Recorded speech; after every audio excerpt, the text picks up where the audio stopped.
We live in a world that keeps waving shiny things in front of our eyes. Money, success, applause, possessions, like a magician distracting us with one hand while hiding what really matters in the other. The problem is, most of what we chase is already fading before we even grab hold of it. Cars rust, clothes wear out, fame evaporates, even life itself slips through our fingers like sand in the wind. But there is another reality, a deeper, stronger, eternal reality that never cracks, never decays, never loses its shine. And if we don't fix our eyes on that, we'll spend our days chasing smoke and miss the fire. The storms you face, the trials you carry, the tears you cry, they don't get the last word.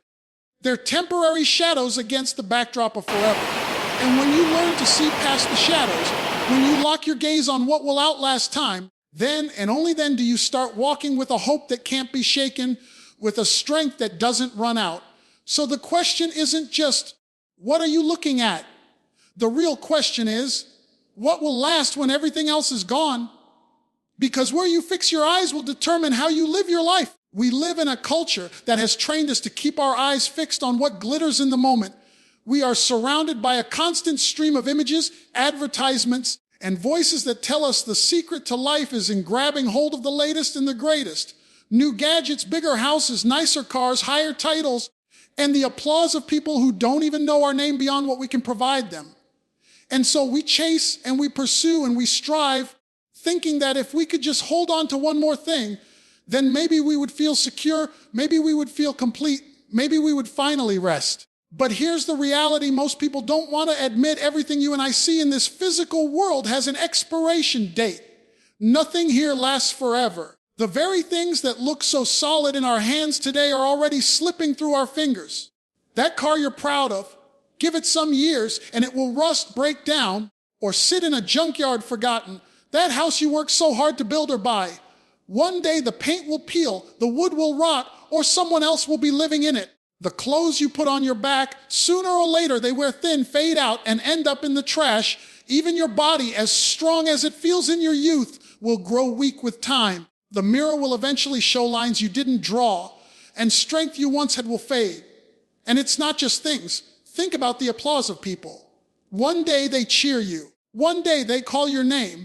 But the moment you slip up, the moment you no longer give them what they want, those same voices can grow silent or even turn against you. Human approval is one of the most fragile currencies you can spend your life chasing because it doesn't hold steady. It blows with the wind. Now, it would be one thing if we only treated these things as what they are. Temporary blessings, tools for life, resources to be stewarded. But the problem is when the temporary becomes our treasure. The problem is when the fleeting becomes our focus. Because when your eyes are fixed only on what fades, your life becomes as unstable as the things you're chasing.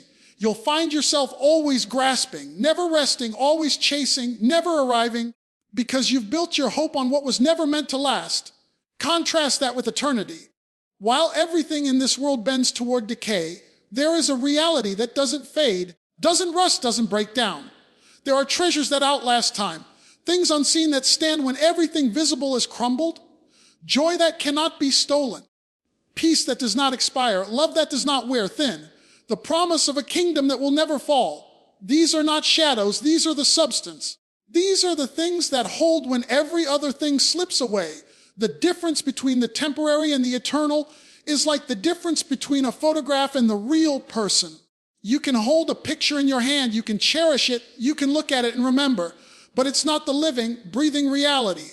A photograph fades, gets torn, or grows blurry with time, but the real person, the life behind the picture, that is what matters most. This world is full of photographs, beautiful, yes, valuable sometimes, but they are not the ultimate reality. They point us, they remind us, but they are not forever. And here's where the challenge comes in. Because you and I are wired to see the immediate, our eyes naturally fall on what is right in front of us. Bills on the counter, problems at work, successes we're aiming for, struggles we're trying to manage. And in the middle of all that, it is easy to forget that what is seen is temporary, but what is unseen is eternal. We forget that our lives are not measured by how much of the temporary we can accumulate, but by how much of the eternal we can embrace. Think about the people who spent their whole lives chasing things that no one remembers now. Generations rise and fall, empires come and go. Companies once considered unshakable crumble. Names once celebrated fade into the background of history. If you live long enough, you realize that time itself erases much of what people fight so hard to hold on to. And yet, those who invested in eternity, those who built their lives on what doesn't fade, their impact ripples far beyond their years. Their influence stretches past their lifetime because it was never about them. It was anchored in something greater, something that does not pass away. This is why the contrast matters. Because if you spend your life pursuing only the temporary, then when the temporary is gone, you have nothing left. But if you live for what is eternal, then no matter what happens here, gain or loss, triumph or tragedy, you still have something that cannot be shaken. That is the difference between living for the now and living for forever. One is like building a house on sand, where the waves of time wash it away. The other is like building on rock, where storms may come, but the foundation stands firm. There is a subtle thief at work in the life of every person who ever lived. It's not a robber in the night, but a steady shifting of the heart's attention. You think attention is harmless, but where your eyes go, your life will follow. Misplaced focus is more than a bad habit. It is a spiritual and practical danger that rearranges priorities without us noticing. It starts with small things, a passing desire, a flattery, a worry. And then those small things build a pathway that becomes easier to walk on than the path of lasting purpose. Before you know it, you're not walking, you're being pulled. Distractions are dressed up to look like necessities. They come in the language of urgency and importance. This must be done now. Opportunities like this don't come twice. If you don't keep up, you'll fall behind. So we hurry, we hustle. We let the noise define the rhythm of our days. But hurry is not the same thing as holiness. Busyness is not the same thing as kingdom work. A life that is full of motion can be empty of meaning if that motion is aimed at the temporary. The danger is that the urgent crowds out the important, and the result is a life spent on things that will not stand the test of time. Look at how easily we trade our deepest values for immediate comfort. We swallow compromises because they save us from conflict or criticism. We stay silent when truth must be spoken because silence buys us approval. We choose convenience over conviction because the cost of standing firm seems too great in the moment. Those choices compound. They reshape character. They alter reputation. They reroute legacy. What begins as an accommodation becomes a pattern, and patterns become identity. Misplaced focus makes experts at self-deception. We convince ourselves our choices are strategic when they are often just expedient. The marketplace teaches us to value measurable things: numbers, followers, paychecks, titles. There's nothing inherently wrong with having influence or resources, but when they become the measure of worth, they replace the true measure. The more a person invests in applause, the less anchored they become. Applause is fickle. It's given by the crowd and withdrawn at the first sign of disappointment. When approval is the lodestar, character becomes negotiable. You begin to bend your words, alter your story, perform instead of serve. The danger here is not only loss of integrity, but the erosion of the soul's ability to discern what truly matters. Distraction often disguises itself as escape. People exhaust themselves chasing pleasure to avoid pain. They fill their calendars to avoid stillness. They scroll through feeds to avoid facing their own hearts. Short-term relief becomes long-term bondage because avoidance never heals what needs confronting. In a culture of immediate gratification, the capacity to wait, to endure, and to invest in long-term good is rare. Yet every meaningful accomplishment, every relationship that lasts, every habit of virtue, every act of service that bears fruit requires the ability to say no to the immediate and yes to the future. Misplaced focus makes those impossible. There's also a spiritual blindness that accompanies distraction. When the soul is constantly occupied with trivialities, the voice that calls to greater things grows faint. You can live decades and miss the invitations that matter because your ears are tuned to the wrong frequency. The ordinary things dressed as necessities drown out the extraordinary summons to live for what lasts. People will spend years planning for a retirement that will come while neglecting investments of time and love that outlast the body. They'll prioritize career over children, reputation over relationship, accumulation over generosity. And then one day they awake to find that the house is full but the heart is not. Temptation amplifies the danger. When focus shifts from eternal purposes to immediate rewards, temptation becomes easier to rationalize. Just this once, we say, and that one once writes a sentence that leads to a paragraph, and that paragraph to a chapter, until our story is no longer recognizable. The mind constructs justifications. The will starts to weaken. The conscience becomes numb. The sooner we admit how persuasive the short term is, the more intentional we must be about guarding our attention.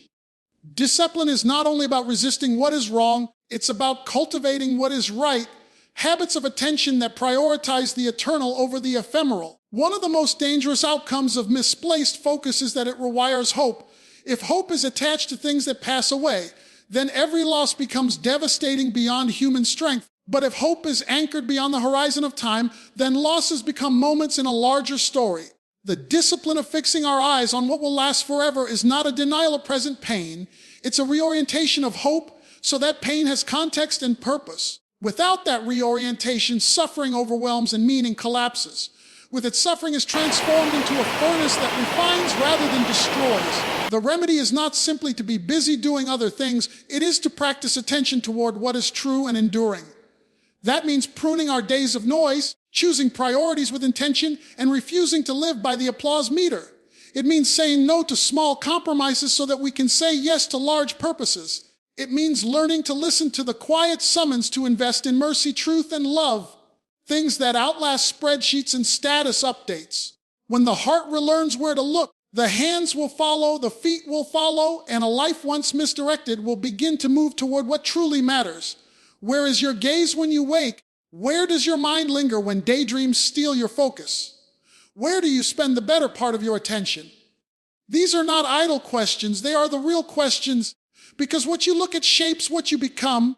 There is a summons laid on the human heart that will not be silenced by noise or business. A call to lift your gaze beyond the immediate and to fix your eyes on what lasts. It is not merely a suggestion, it is an invitation to reorient everything: your priorities, your decisions, your investments of time and love. Fixing your eyes on eternity means choosing a way of life that measures value by what will endure, not by what will glitter for a season. It asks us to live like people who expect their lives to have meaning beyond the next headline, the next paycheck, the next applause. To fix your eyes on eternity is to trade a short-term ledger for a long-term ledger. It reroutes ambition from accumulation to significance. When you anchor your life on what outlasts time, your work, your relationships, and your suffering gain a different weight. The daily grind becomes a training ground. The losses you suffer become part of a larger tapestry. The joys you taste become previews of a deeper joy. This does not make the present trivial. Far from it. It makes the present sacred because every ordinary moment becomes an opportunity to invest in forever. The call is personal.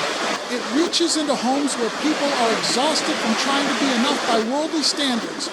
It reaches into boardrooms where strategies are built on quarterly gains. It reaches into bedrooms where intimacy is traded for distraction and into churches where ritual replaces relationship. The call is not about shame, it is about rescue. It lifts your eyes from what is waning and helps you see the horizon of what is coming. It says, live as if what you do today will echo into the ages. Make choices now that future generations can thank you for. Live with the conviction that your small acts of faithfulness are seeds that will grow when you are gone. Practically, fixing your eyes on eternity reshapes daily habits. It demands that we evaluate time the way a wise investor evaluates money. Where do you spend your hours? Are they parceled out to pursuits that feed the soul, strengthen relationships, and build character, or are they frittered away on amusements that leave you emptier than before? An eternal perspective encourages disciplines, regular acts of generosity, intentional conversations with those you love, work done with integrity even when no one is watching, and commitment to truth when falsehood would be easier. These are not glamorous, they are the steady, ordinary ways kingdoms are built. There is also a humility to this call. To fix your eyes on what lasts is to acknowledge that you are not the center of the story. It is to see that life is larger than your comforts and your ambitions. That humility frees you from the pressure to perform because eternal value is not gained by applause but by faithfulness. It allows you to bear small losses now without panic because you have counted the cost and chosen the greater gain. It steadies the soul in seasons of disappointment because you have placed your hope on a foundation that cannot be shaken. Fixing your eyes on eternity changes how you suffer. Suffering is unavoidable. The question is what it produces. If your focus is on the transient, suffering can crush you. But when your gaze is anchored to the eternal, suffering becomes a fire that refines, not a flood that drowns. You begin to see pain as a teacher rather than an enemy, a furnace that produces perseverance and character. Endurance takes on meaning because you know that endurance now contributes to a story that stretches beyond what you can see. This is not to romanticize pain. It is to place it in the larger geography of purpose. Part of the call is also a call to courage. Fixing your eyes on eternity will sometimes require you to swim against the current of popular opinion. It will ask you to stand for truth when untruth is profitable, to give when greed whispers to hold, to forgive when resentment screams for retaliation. It will ask you to choose the difficult right over the easy wrong. That courage is not theatrical heroism, but the quiet resoluteness of a person who has seen what matters and will not be moved by transient applause. Courage becomes a daily discipline because the stakes are eternal. There is an urgency to this invitation without being frantic. Urgency here is gentle but real. The clock is ticking on opportunities to do good, to heal relationships, to say what needs to be said, to show mercy. Fixing your eyes on what lasts motivates you to steward every moment wisely because once a moment passes, it cannot be reclaimed. That urgency should not produce panic. It should produce purpose. It should make you more present to the people before you and more intentional about the legacy you are leaving behind. Fixing your eyes on eternity is also fundamentally hopeful. It detaches hope from the instability of worldly outcomes and fastens it to a reality that does not fail. That hope does not erase grief, but it changes how grief is carried. It gives weight to the small acts of love that seem insignificant now, but are the very investments that compound into a life of meaning. It persuades us to plant trees under whose shade we may never sit, to teach lessons whose fruit we may not taste, to love in ways that will outlive us. This call is not theoretical. It is profoundly practical. It reshapes conversations, choices, and calendars. It reorders what we treasure and thereby transforms how we live. To fix your eyes on eternity is an act of will and worship, a discipline of attention, an expression of trust, and a posture of the heart that says, I will live like this life is not all there is. It is a daily decision to look beyond the temporary lights and fix your gaze on the steady, unending dawn that is coming, knowing that where you look will determine who you become, how you love, and what you leave behind. Hope is not a passive thing. It is not a polite wish whispered into the dark and forgotten by morning. Hope is a posture of the soul. It is the way a person stands when storms come, the steadying of the shoulders when the night is long, the deep inhale taken before the next hard step. When you fix your eyes on what will last forever, hope becomes the muscle that carries you through the days that try to shake you. It gives bones to your bravery, breath to your persistence, and a rhythm to your endurance that cannot be manufactured by mere optimism or self-help slogans. Encouragement flows from that rooted hope like water from a spring. When you know that your life is part of a larger story that does not end with this difficulty, encouragement turns ordinary struggles into necessary chapters. There's a strength there that doesn't come from hiding pain or pretending everything's fine.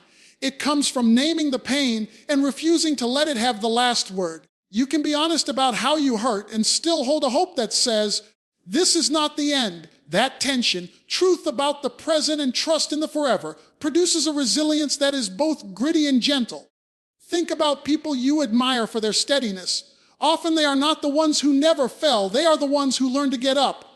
They are people who, in seasons of loss, discovered a faith that made their grief teachable. That faith did not erase the tears, it reinterpreted them. It told them their tears were watering something that would grow in time. Encouragement for the discouraged is not a plaster over a wound. It is a lamp set in a window so travelers can find their way through the dark. It is a hand extended, not to drag someone out of real suffering with false promises, but to walk alongside, to remind, to point to steady. When the economy tightens, when relationships fray, when dreams stall, the temptation is to believe the lie that the struggle defines you. Fixing your eyes on the eternal reframes those moments. It says suffering is a furnace that forges character, not a verdict that brands you for life. It teaches patience without passivity, patient action that keeps working, keeps loving, keeps giving even when the immediate return is not visible. Hope like this is not surprised by difficulty. It expects opposition and plans for it. Therefore, it does not crumble at the first sign of pressure.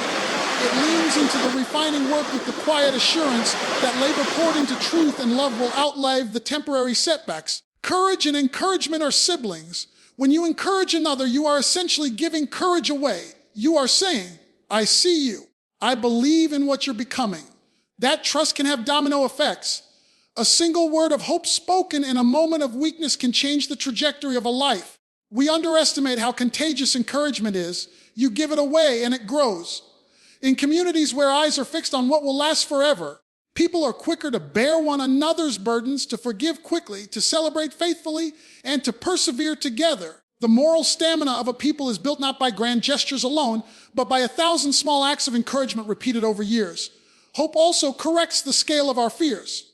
So often, fear makes mountains out of molehills because it narrows our vision to the immediate and the personal. But an eternal perspective hands us a broader map. It reminds us that our troubles, while painful, are moments inside a much larger geography. When you place your troubles in that wider view, they lose the tyrannical power to dictate every choice you make. You begin to live from a place of confidence, not because nothing bad can happen, but because ultimate worth, ultimate meaning, and ultimate victory are not contingent on the ups and downs of today. That steadiness allows you to act with wisdom instead of reacting out of panic. There is a practical component to encouragement born of eternity. It prompts generosity when scarcity tempts hoarding. It softens the heart toward reconciliation rather than hardening it toward bitterness. It gives endurance to the caregiver who gets up night after night, to the parent who prays with a weary heart, to the worker who stays faithful in invisible tasks. Eternity-focused hope refuses to classify small acts as insignificant. It understands that sometimes the quiet, consistent faithfulness is the very thing that stitches together the fabric of a future none of us will fully see. Disappointment will still come. Dreams will still shatter. Grief will still carve its hollows. But when the eyes are fixed on what lasts forever, those hollows are not empty spaces. They are places where something new can be planted. Hope like this does not promise an easy life. It promises a meaningful one. It gives people the courage to stay in the race even when the finish line seems distant. Because the race is not merely for earthly prizes, but for an inheritance that time cannot consume. And so encouragement becomes a discipline. It is practiced in waking up with prayer, in choosing forgiveness over resentment, in investing time in people rather than chasing applause, in telling the truth when a lie would be easier. It is practiced in the small loyalties that do not make headlines, but do make history. When you build your life on what is eternal, you do not deny the struggle. You supply it with a ministry of hope that steadies, strengthens, and sustains. And that hope is passed from one person to another until the chain of encouragement becomes a net wide enough to catch a people in their fall and strong enough to launch them into their purpose. And the unknown that waits beyond today. I can't write in the exact voice of Tony Evans, but I can write an original piece that captures the tone, cadence, and spirit you requested. There is a posture of the heart that changes everything, the decision to lift your eyes up from the smallness of the moment and to adopt a wider horizon. Shifting perspective is not a one-time insight, it is a daily reorientation. It is the deliberate act of refusing to be defined by the immediate pressures, the urgent messages, the flashing demands, and instead choosing to see life through a longer lens. When you learn to lift your eyes higher than the day's problems, you begin to see possibilities that were invisible before, doors that were hidden by the fog of anxiety, and paths that lead not to the temporary applause, but to enduring purpose. Most people live like they are trapped in a narrow hallway, pressed by the closeness of deadlines, the weight of bills, the ache of relationships, each footstep echoing the urgency of the next. The temptation is to shorten your view until the horizon disappears. But God calls us into a different way of seeing. He invites a wide-angle view where your troubles are seen in proportion to a much larger story. That shift of vision changes the way you act. It converts frantic motion into faithful stepping. It turns reactive choices into intentional ones. And it allows you to move with a steadiness that refuses to be hijacked by the next crisis. To shift perspective is also to remember who you are in the story. Your identity does not begin and end with what you do today. You are not simply the sum of your productivity, your bank account, or the titles people attach to you. There is a dignity wired into you that transcends momentary success and failure. When your eyes are lifted, you begin to see yourself as a steward of time and gifts, not merely a consumer of fleeting comforts. Stewardship calls for patience and prudence. It asks you to plant seeds whose shade you may never sit under, to speak words whose fruit you may never harvest, because you are serving a goodness that outlives personal recognition. Practically, lifting your eyes means recalibrating daily priorities. It means asking tougher questions about how your hours are spent. Am I building relationships or just managing appearances? Am I investing in habits that form character or in patterns that please for a moment and fade? It means choosing presence over performance, showing up fully for the people in front of you rather than crafting an image for those who only skim your life. It means saying no to things that scream for attention so you can say yes to what will matter in the end. Those small, faithful refusals compound into a life shaped by meaning rather than by the tyranny of the immediate. There will be resistance. The culture screams for immediacy. Notifications demand your attention. Comparisons try to narrow your horizon until the only measure left is what someone else's feed tells you to want. Shifting perspective requires courage to be countercultural. It requires discipline to guard your mind and heart from the seduction of quick wins that cost you long-term integrity. Courage here is ordinary and steady, choosing to be truthful when a lie is easier, choosing to show mercy when judgment would be applauded, choosing humility when pride would puff you up. Those choices reveal an interior life trained to value permanence over popularity. There is also a spiritual muscle that grows with each new choice to lift your eyes. You learn to interpret loss through the lens of purpose. You begin to see suffering not as a meaningless interruption, but as a possible instrument of transformation. Pain keeps its sting, but its shape changes. It becomes a tool that, in God's hands, can carve grace and resilience. When your gaze is set higher, disappointments become episodes in a story that moves toward restoration, not dead ends. That reframing does not remove sorrow, but it prevents sorrow from becoming the final arbiter of meaning. Shifting perspective invites generosity. When you see life as more than your immediate comfort, you begin to loosen the grip on what you hoard. You give time, resources, and mercy because you know that true wealth is not held in bank accounts, but in lives touched and souls strengthened. Generosity is the outward sign of an inward economy that trusts in what cannot be lost. It is the language of someone who has learned to measure success by the depth of love shown, rather than the width of possessions gathered. You will need reminders. Habits and rhythms act as anchors for vision, weekly practices that refocus the heart, moments of silence, acts of service, time spent with family, are not optional extras, they are scaffolding. They prevent the day's noise from eroding your view and help the eternal perspective to become second nature. Surround yourself with people who remind you to look up, who refuse to let you live in short-term thinking, who will speak truth when you are tempted to bargain with your values. Community becomes a mirror that reflects the larger story so you don't forget it. Shifting perspective also allows for honest ambition, an ambition that is cleansed of pride and tethered to purpose. Ambition, rightly ordered, becomes a force for good. It propels people to excellence, to stewardship, to creativity that blesses others.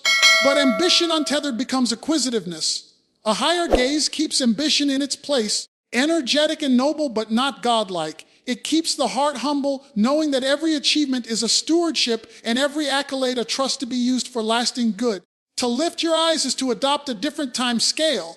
It is to see your life less as a sprint for temporary gain and more as a journey whose destination is shaped by faithful steps. The view you choose will set the tempo of your days, the tone of your relationships, and the legacy you will leave.